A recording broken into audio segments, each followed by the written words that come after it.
Oh, serabut lah. PKP pula. Aku ni tak ada biti. Assalamualaikum, Mak. Salam. Pik. Mana Mak nak apa kurang? Kalau beres. So, Mak Pik. PT saduk. Lepas baru ni, kena bekerja. Kira speaker ada, Mak.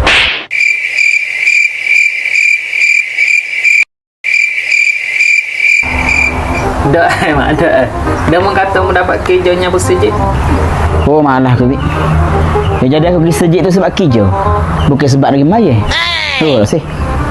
Dah tak apa tu, Mak. Saya selalu masuk dari tu. Pik. Tahu ke aku kan?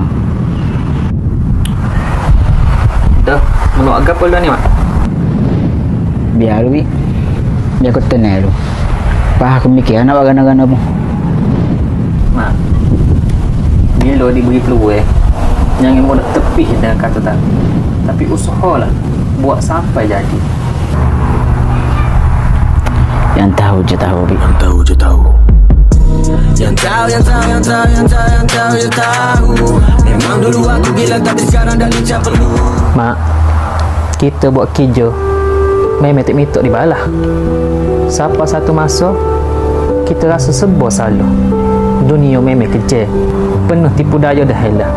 Tapi atas kita belaka, Mak, nak menyerah atau bangkit tak mengaku kalah.